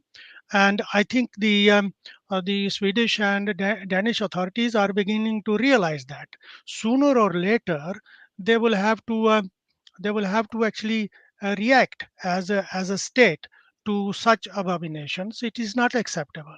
It is not acceptable to any sensible person, no matter who they are. And I think this is where we all need to actually not react in a manner that extremists may wish the Muslims to actually react to. But we must be measured, we must be sensible, we must be thoughtful, and we must be very assertive in our representations as a religious, as a faith community, as a believing ummah, and I think that is the only way forward. And if you remember, a couple of weeks ago, 3 weeks, I think 3 or 4 weeks ago, the Assembly of Pakistan's National Assembly, they had a debate about it, and they passed a resolution, and unequivocally, they condemned all this and said that it is not acceptable. And I think, I think I'll make this one point, and then I think there is there's the OIC, and there are 57 majority Muslim countries throughout the world. They are also members of the United Nations, and they are members of the various United Nations bodies and organizations, and they also have a platform and the power to actually ensure that their economic power, their political power, their diplomatic power is actually asserted in a very in a way that is acceptable within the Committee of Nations and so on and so forth on these issues. These issues are important not only to Muslims; they are important to people of other faiths, Abrahamic faiths or other faiths. Gigi, you're absolutely spot on. And people of non-faith as well, because these are, it's socially important. It's very important for all of us. You're absolutely right. And I think, Denmark and Sweden may not be entirely, the people may not be entirely familiar, including those in government, of the sensitivities of Muslims around remarks, even around the Prophet Muhammad sallallahu alaihi wasallam, peace be upon him, and our holy book, the Quran. and they may even plead ignorance. But I like what you said about the fact that Muslim nations like Pakistan really need to stand together and really condemn this. But it may be even going beyond condemnation and actually telling them, hey, we're not going to trade with you, or we're going to take this objection against you in whatever way we can politically, so that you change your laws so that this is not allowed. I mean, what Zafar Saab was just saying in the studio, that actually you can't burn the Torah, but you can burn the Quran. Where is the equity in that? I mean, what say you? I would say you can't burn any of the religious scriptures. You must refrain. I mean, as a Muslim, no doubt you as well, you included. I would not consent to or condone burning of the Torah. Because that would be against our belief, and likewise the Bible, and because for us the Quran is the culmination of the message that is contained in all the prophetic, the Abrahamic texts, and in fact any other books, whether it is the Gita or whether it is the Guru Granth Sahib or any other scriptures. Because if people hold these books sacred and important as part of their faith, part of their religious identity, then we as believers or as people in a civilized society must respect that, and I think it just that. And this is why it is not, freedom is not unconditional. I am a great proponent of of freedom of expression. I believe that very strongly, and I believe that not only as a person who comes from a forcibly divided society, but also as a human being, and as a as a retired academic. I mean, throughout my academic life, I taught all these things, and and it is very important. But a man's freedom of a person, just because he is spiteful and he wants to burn the Quran, well, he has no right to burn the Quran. He has no right to offend me or you, any of the other 2 billion Muslims So who in are the these world. people? Professor Sal, let me tell you who are these people. So at least 3 of the actions in Sweden over the past month have been led by somebody called Salwan Momika. He's a refugee from Iraq who says he wants to protest against the whole institution of Islam and ban its holy book. And also around the same time, a far-right activist group called the Danish Patriots mounted their own anti-Muslim demonstrations in neighboring Denmark, saying it was taking a stand against what it sees as the Islamization of Nordic societies. I mean, do these people have anything to worry about with what they so-called Islamization of any society? I mean, should people be worried about living next to Muslims? Do they think that we're going to take over their way of life and their societies and indoctrinate them? Should anyone be worried about Muslims? No, of course not. Even in plural societies, in multi-faith and multi-ethnic and multiracial societies, and diverse societies, I mean, we must accept to live together. And in any case, human society is diverse and has been throughout the known history. And we have learned. We have a kind of dialectic. We have a kind of collective wisdom and experience, and we as human beings need to actually live peaceably with each other. And today's world, some 8 billion people or so, there is no island, there is no island as such. There are diverse societies, and many of the Muslim societies are majority Muslim societies. They are not wholly, totally, sort of a 100% Muslim. And so all of us have a responsibility to actually accept diversity and respect diversity and respect each other and respect each other's faith. Now, there should be no fear. These people, I don't think they are fearful. they are just fear mongering. They are creating fear out of nowhere, and without any justifications. And we, for example, we live in a diverse society in Britain. By and large, we have many issues and many challenges as a nation, as a British nation. But there are ways and means of actually resolving our sort of some of the differences. So we have to learn as human beings, and as human societies, we have to actually learn to accept and respect each other. Thank you. Indeed. I think on that point, I think in history, back in the 10th century, I was reading in a book that was written by a Uyghur Muslim recently, that there were up to 10,000 Muslims living in Sweden. Wow. With the Vikings basically at that time. So that was a significant portion, if you can imagine, the population of Sweden.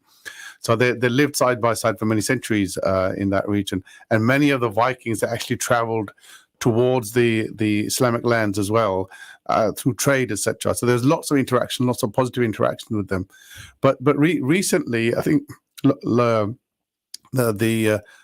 believe the government, right, in Sweden and in Denmark, they might have a significant element of the right-wing politicians included in them. I think they might be sort of projecting this agenda. Primarily, the agenda is against migration of people from other lands. They're using this as a particular platform, right, to express their opinions. I don't know why this particular refugee is taken up as a cause. He seems to be lost, basically, and probably best to ignore the guy completely, right? And that might be a kind of like a better solution for him. Yeah, I mean, you have an outlet, you have a gripe against a group of people. You don't go and burn their holy book. Exactly. I mean, that's a bit that's very extreme. It is extremism. That's extremism, and it should be banned. Just like people who claim to be members of the Islamic faith who do extreme things, they should not be allowed to do those things either. And it's really sad that actually the government of even this country in the UK is wanting to go after, through programs like Prevent, and focus specifically on the Muslim community, but not focus on the far-right extremists that are actually existing amongst the white population, the Caucasian population.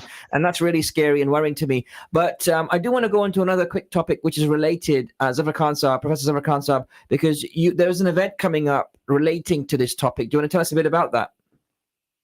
We have a couple of minutes, Zafar Khan. Yeah, there was an event basically which was. Oh, there was an event. It's happened in the Central Masjid. This happened. Oh, okay. So what was that event about? Zafar wanted to speak about another event that's coming up as well, which is the anniversary of I think, I don't know what the terminology is, but taking away of some of the rights of the Kashmiri people on the Indian side. Yes, please. Can we talk about that for a couple of minutes?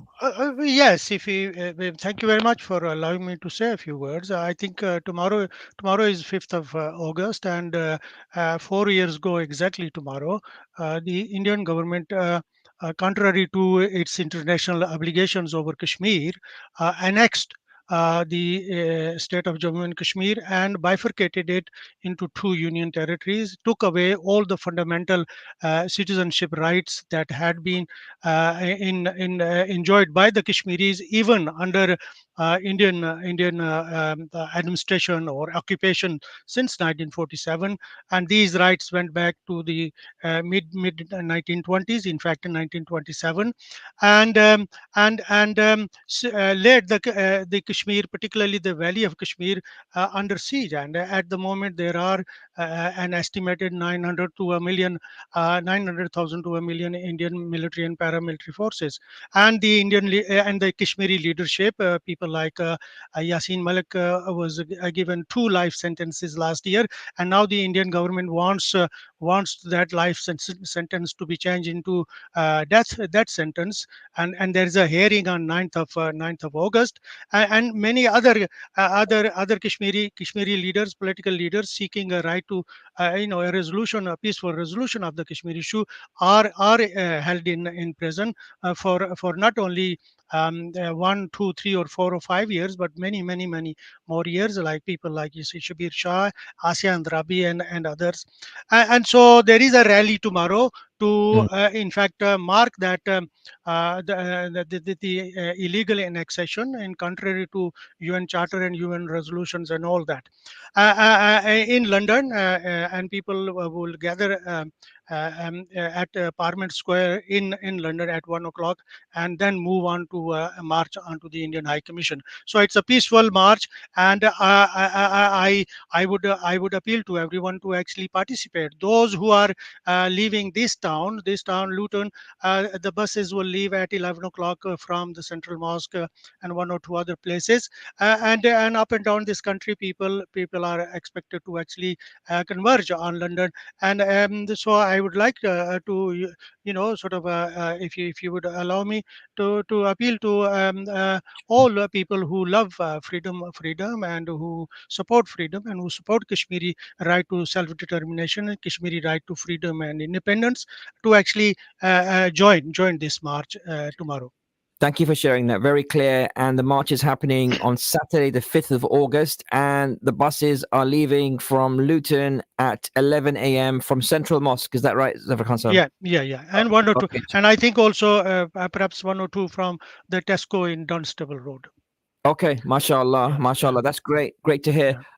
We've only got a few seconds left, but Zafar Khan Sahib, let me take this time to thank you for joining us and sharing your analysis on the Quran burnings in Sweden and Denmark, and also about the event happening tomorrow. Thank you so much, sir. Thank you. My pleasure. Thank you very much for having me. Yeah. Bye-bye. Thank you so much. Assalamu alaikum. Well, listeners, this is Friday Night Live with Abdul Akbar and Zafar Iqbal Saab. Zafar Saab, anything else? I think I was just going to say basically that some of these book burners, if they are truly against the books, they should attempt to read it, because there have been many cases where people have read the book, understood it, have changed their mind and become Muslims. And think, oh, actually, what on earth am I burning here? This is actually making a lot of sense. Exactly. It's really sad what the shaitan can do and misguide you. But anyway, listeners, we're going to be talking about COVID-19 and the return of it in a moment. Stay tuned. Friday Night Live, Inspire FM.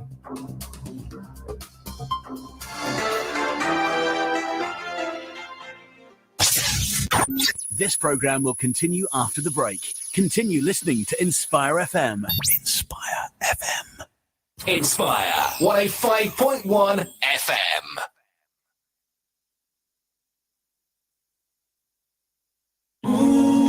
Hello, my name's Hamza. I'm from Discover Islam, Centre Manager, here today at Lee Grave Hall Masjid to promote the open day so people can come in and learn about Islam. Please continue listening to Inspire FM 105.1. You don't have to go to Pakistan to enjoy the finest Asian food. Enjoy a great choice of authentic cuisine at Little Lahore Tandoori Restaurant and Takeaway in Dunstable. With mouth-watering chicken, lamb, veg and fish dishes, Chursi Karahi, Nihari, mixed grill, platters and for so much more, the Little Lahore Restaurant also has a separate hall for private parties for up to 50 people at 2 Nicholas Way, LU6 1TD. Or order via Deliveroo, Uber Eats or Just Eat. We also provide external catering. For more information, call 01582 353 983. That's Little Lahore for the finest Pakistani cuisine. You are number 19 in the queue. Tired of hearing this? Waiting weeks for an NHS appointment? Optimise Body and Mind puts your health first. I took a blood test and found out I was vitamin deficient. That's right. Urgent GP appointments for just £45. Prompt, personalised care when you need it most. I took a vitamin injection and now I feel like a new person. Deal with symptoms, vitamin deficiencies, hormone imbalances and pick up any early signs of illness. Put your health first with Optimise Body and Mind. Call us on 0333 012 4214 or visit optimisedbodyandmind.co.uk to book your appointment today. Your health is our priority. Allah says, I have created you in different nations and different tribes. In other verses, he's saying different languages and different colors. Lita'arafu, so you will know people, understand people, learn to live better with people. Lita'arafu, not detest people, not hate people, not kill people. We are supposed to be the people who preach love and peace and the oneness of God and unite people. And whether people understand or not, our job is to give the message. Luton's most luxurious venue for Asian weddings is now bigger and better than ever before. With 2 venues to choose from, Venue Central can provide the ultimate setting for your wedding. 2 huge venues, 1 high standard, right in the centre of Luton. Visit us online today at venuecentral.co.uk or call us now on 01582 451 767.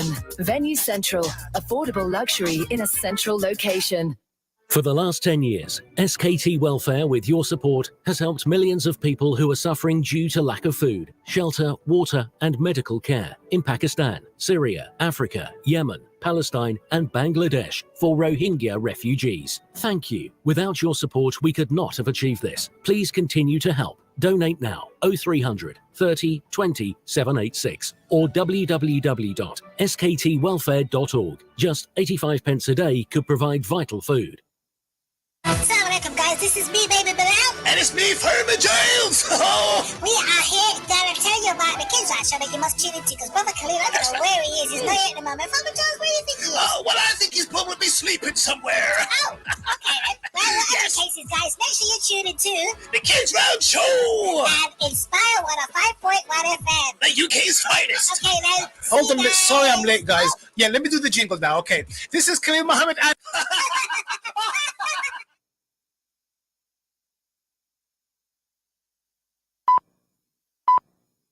From the studios of Inspire FM, the time is now 7:30.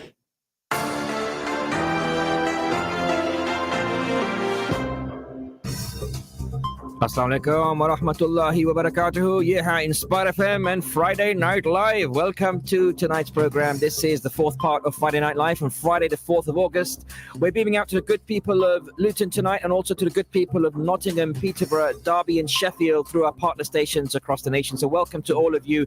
This is the 4th and final part of tonight's edition. It's gone so quickly. We've talked about so many topics, and in a moment I'll be talking to my very special friend and a local GP in Luton, Dr. Tahir Mahmood, about the latest situation with COVID. But just before we go to him, and his time is precious to us, so we want to go to him very quickly. We just want to quickly also go to our callers on the line for Guess the Voice. So tuning in right now, we have Omar on the line. Assalamu alaikum, Omar. Walaikum salam. Hi. How are you doing tonight, sir? I'm doing good. You sound like a young person. Are you out? Where are you right now? Huh? Where are you right now? You in Luton? Yeah, I'm in Luton. I'm just walking. You're walking. Where are you walking? Just to my uncle. Okay, and whereabouts is that? Barton. Barton. Okay, we got it out. I don't want your full details, but you're in the Barton area. Just curious to know where people are listening to us from, and I guess you want to play Guess the Voice, correct?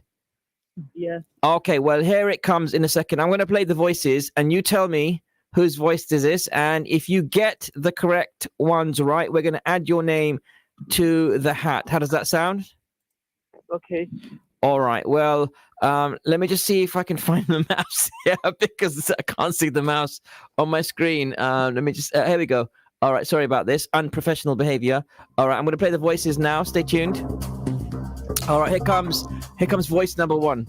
I got this job and I had to put a budget together in, I think it was... All right, who's that? Rishi Sunak. Who's Rishi Sunak? Who is that? The Prime Minister. All right, the PM. All right, number 2, here comes voice number 2. I speak to you today with feeling... All right, who's that? King Charles. You think that's King's Child? Okay, number 3, here it comes. Michelle, thanks for the introduction. Who's that? Joe Biden. Joe Biden, okay. And 4th voice? Well, because I was so enthusiastic about, All right, who do you reckon that is? G? Sorry? I think they're having a giggle. I think they're having a giggle at the back.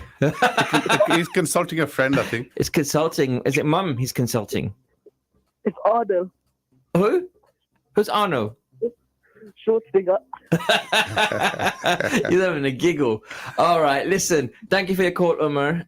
If you got those 4 voices correct, we're going to see if we can win you a Tops pizza. How does that sound?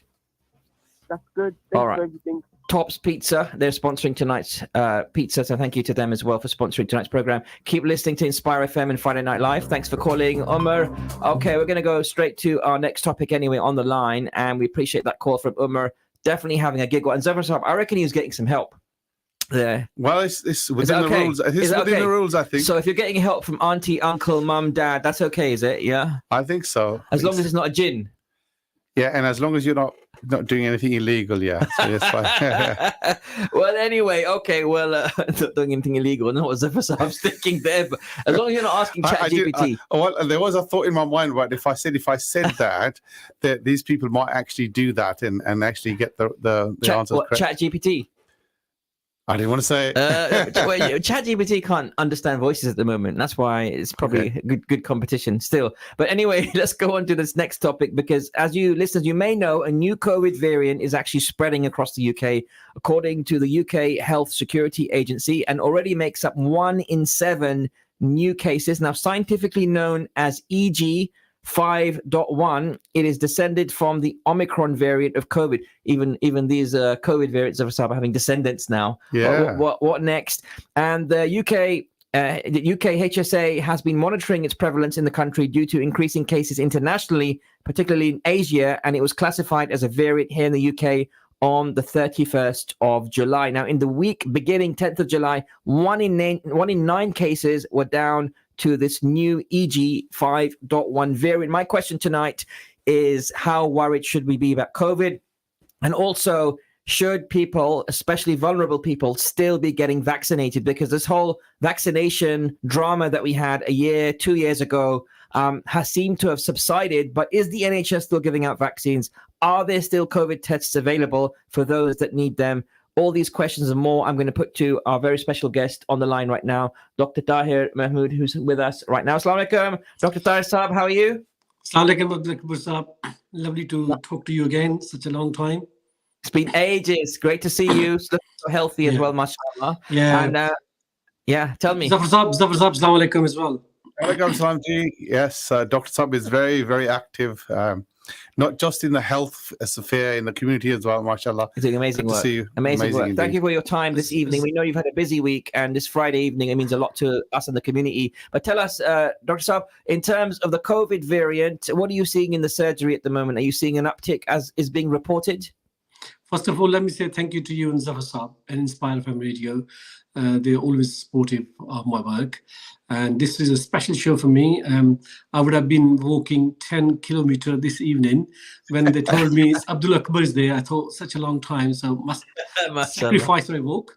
So thank you very much for that. And your question is how worried we should be. Actually, the variants of Omicron virus, COVID virus, is still under a lot of research going on. I don't want to alarm people unnecessarily, but as we normally need to be careful and take precautions and learn from what we have done in the past, and just keeping distance, whether you have the cold symptoms or not. Actually, in April, there were a lot of surge in COVID, and many people, they didn't have any long-term illnesses because of that, alhamdulillah. And still, up to date is that nearly 31,000 people for the last 1 week were tested positive, and very few deaths, very, very few deaths, alhamdulillah. Any new symptoms, Dr. Saab? We have got no information, no data available for that. A lot of things going on at the moment. So whenever the data is available, the government UK will cascade that information to us and to the public as well. But for my personal request to everyone listening to this is that winter season is coming up, and winter season is always very, very difficult for the NHS, especially over the last 3-4 years. It had been extremely difficult.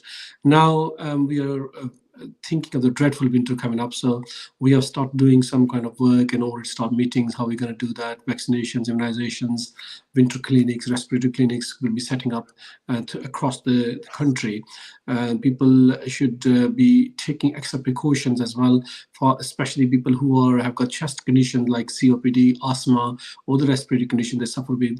They need to be careful. They should get vaccines, and if they have got COPD or special lung condition, they will be given antibiotics to keep them home with the steroids. So everything will be going to be in process in the next few weeks' time. But do not worry about this new variant of that. We have got no clue how difficult it is going to be, but at the moment we will tell people just to live normal life and use precaution. For example, if someone is sick, has got cold, or in a gathering and someone is ill, so as a courtesy you should use mask. Absolutely. We encourage people. I encourage people when they have got any condition like throat infections and there's no source of infection identified or respiratory syndrome, I encourage them and urge them to do COVID tests before coming to see us face to face. We're seeing a lot of people face to face, but it's just the precautionary measure. And surprisingly, many people, they do these tests. They buy this over the counter from the chemist, and they are very good that they bring their pictures and everything with us, showing this is negative. So it's good. But sometimes the symptoms of sore throat and the cold symptoms, they mimic COVID illness. But alhamdulillah, the virulence of this new variants and Omicron and the COVID infection has COVID virus has gone down. And I'm pretty sure the people, if you go to the statistics, about 69% elderly people above the age of 75 are have been vaccinated. Wow, unfortunately in BLMK, which is a new administrative name for Bedford, Luton and Milton Keynes, and it's called BLMK. Luton's uptake of vaccines have never been more than Bedford and Milton Keynes. So we will be encouraging people to get the vaccines, and people will be getting vaccines when they're ready in the surgeries, and they will be called, they will be sent messages, and they will be invited in the special clinics we were going to set up in surgeries, inshallah. And Dr. Saab, does vaccine hesitancy still exist amongst the Asian community? Are you finding in Luton? Because I remember in the day, like 2 years ago, 1.5 years ago, there was a lot of vaccine hesitancy. Is it still the case that, it's a no-brainer if you have parents that are over 60 or are vulnerable or have asthma or any of the diabetes, type 2, etc., is it a no-brainer for them to get vaccinated? Because I know the NHS, for example, my father, he recently received a letter from the NHS saying, you are considered somebody who is vulnerable, and please call this number to actually book your vaccine. Is that a no-brainer? Yeah, that's right. Yeah, but I have grown a little bit more wiser through the pandemic. I won't target any community. Vaccine hesitancy is everywhere. Okay, and just targeting or labeling a community will be okay. Now, especially, I'm telling you, I've seen, because in our real life we've seen hesitancy, reluctance, and acceptance across the board. Okay, some people, they have cultural sensitivity, maybe poor health literacy, and they're actually taking the toll. That has taken the toll in some communities. But my personal experience is that the people's acceptance is increasing. So many people, we converted them, and they were reluctant and they were a decliner. And after a couple of minutes talking, they basically accepted it, because they just want someone to talk to them in their own language, explain to them, and all these kind of things. And we had set up during pandemic special clinics for this, talking to people who are refusing it and who are vulnerable and who are at risk in the families. So I'm very happy to say that people had been converted to take vaccines, and people, even they come and ask us the vaccines. Now, at the moment, the only issue is that this is the holiday period, and many people are commuting, they're going abroad in holidays 2-3 months. So you will see that the letters they were receiving, they were not calling back. Yeah. Right. So in our area, demographics are slightly different. So maybe they will come back in the at the winter time, and there they will be asking, and we will be up to the speed at that time, inshallah. I'm pretty sure that with our experience, so many things have improved a lot, and hesitancy has also gone down. But there's always work. Always there's people they do not accept, and they will not do whatever they want. But we try our best. Thank you for that. Now, I like your point about not targeting a specific group. And from your experience and observation and wisdom, you've actually seen it across the groups and not specifically one group. So thank you for correcting that. Really appreciate that. The other interesting thing is, in terms of the vaccines, Dr. Saab, What are we seeing? Are we seeing the Pfizer vaccine being mostly used these days, or is it AstraZeneca? Is it a bit of both? I think that's a history. Now all the vaccines been tested and they're proven, and there is no special recommendation. There was a time when people were preferred Pfizer vaccine or another company or something like that. Now the government has authorized, and whatever they send us is proven, and we give to people. And there's no priority. Yes, of course, sometimes the government think that this batch or this vaccine should be given to those people. So we tell people about this. But at the moment, we have got no information. We just open-minded about everything and whatever we get. Okay, that makes a lot of sense. We have already started purchasing vaccines. So in a few weeks' time, will be delivered. Hopefully, we get some more than Europe. How about that? I'm kidding. Yes. Yeah, Jazakallah. Is there anything else that you want to share with our listeners, Dr. Daisa, before we let you go? Yeah, COVID actually is a history, but we are dealing with the consequences of COVID. Okay, the long COVID, which has impacted people's brains, people's heart, people's kidneys, people's long-term conditions, and people's nerves. But most of this has caused unmeasurable damage to the mental health, our mental health.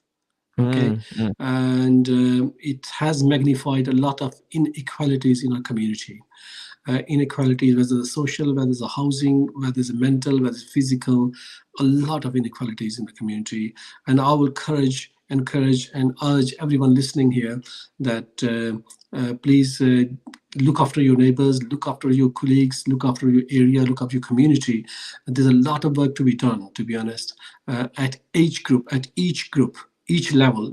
Is not responsible for the NHS anyway. It's not responsible for the mosque. It's not responsible of anyone else. Everyone's responsibility. If God has given you something better than the other, you need to repay. You need to give back to those people and do some kind of activities. Any group networking which will help to make our community more positive and more healthier.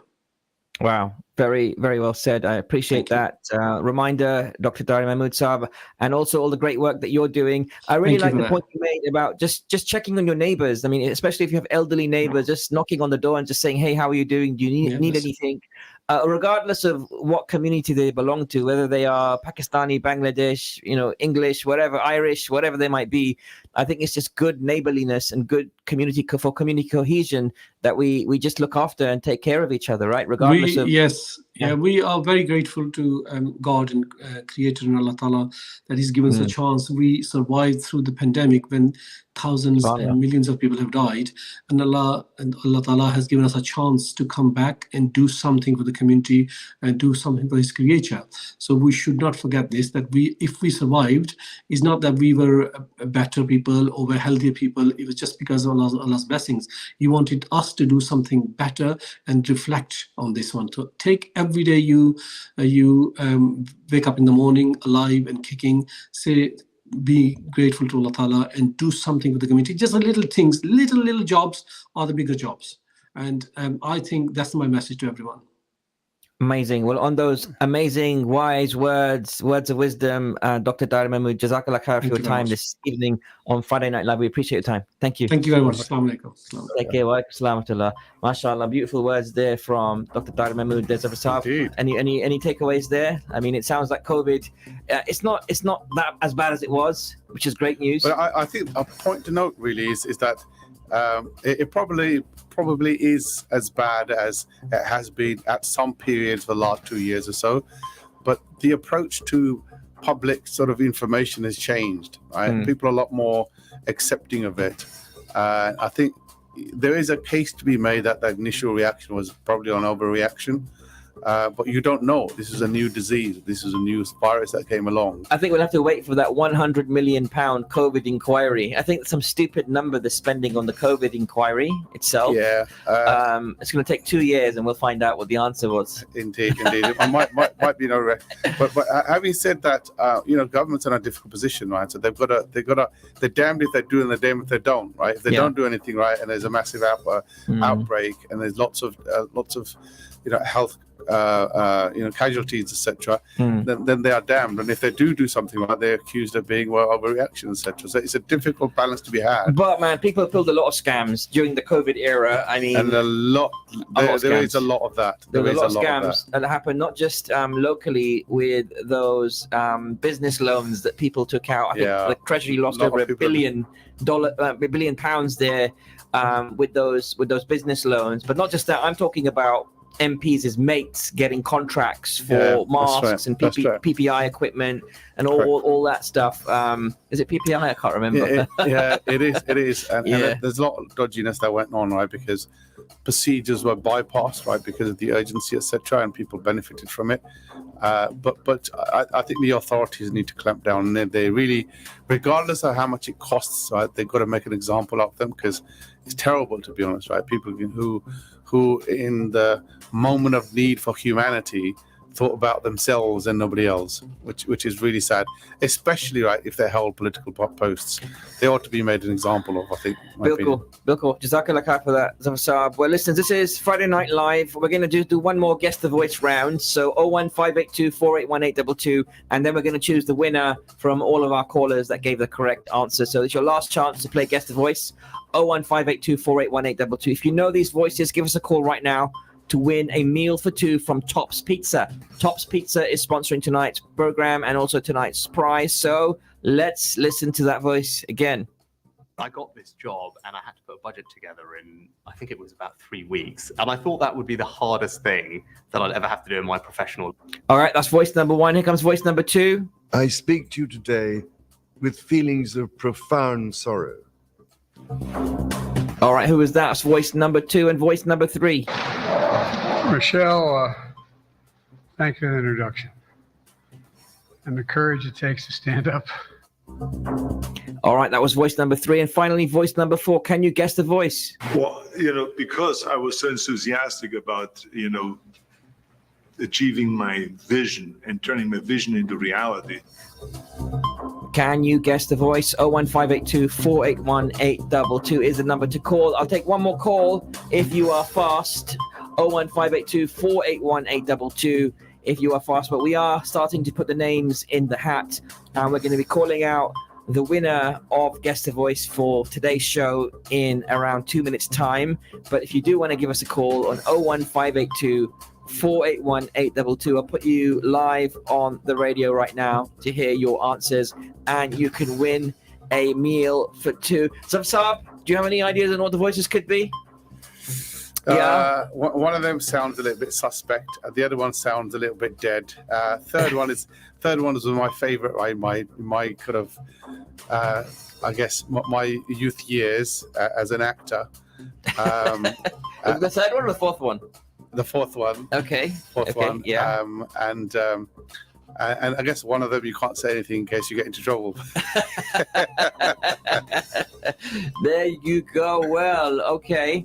We are going to have to move on because we do want to announce the winner of the Guess the Voice competition. So we've put the names into a hat, and we're about to announce the winner of Guess the Voice for today on the 4th of August, 2023, sponsored by Tops Pizza. This is a meal for two, and it's sponsored by Tops Pizza. So thank you again to Tops Pizza for sponsoring Guess the Voice tonight on Friday Night Live. Zafar Saab, do you have the names in the hat? Right, they're going into the wheelofnames.com. Okay, wheelofnames.com we're using to randomly select. And I'm about to press the wheel.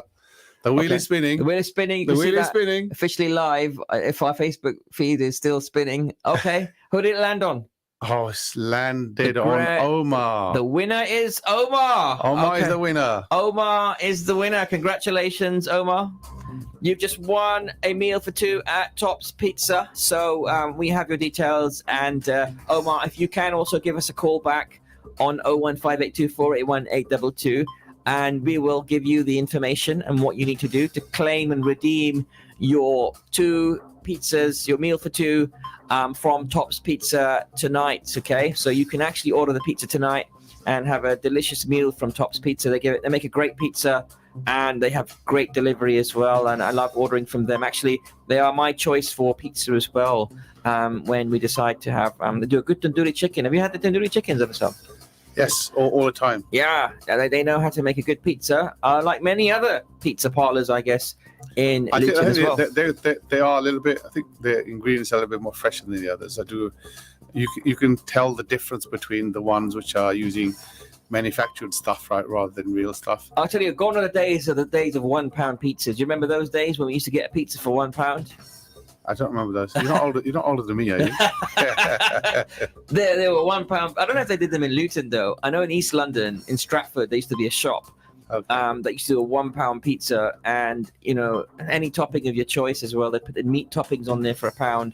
It was good, but now no more because of the current situation we're in, which hopefully is going to get better. But I don't know if you know, Bank of England also raised its interest rate by 0.25% as well, which is hopefully the last of the raises that we see. I think the rates are going to plateau around now, and maybe we're going to see a couple more raises before things start to flatten out, and hopefully we see the supermarket shelves get a bit cheaper.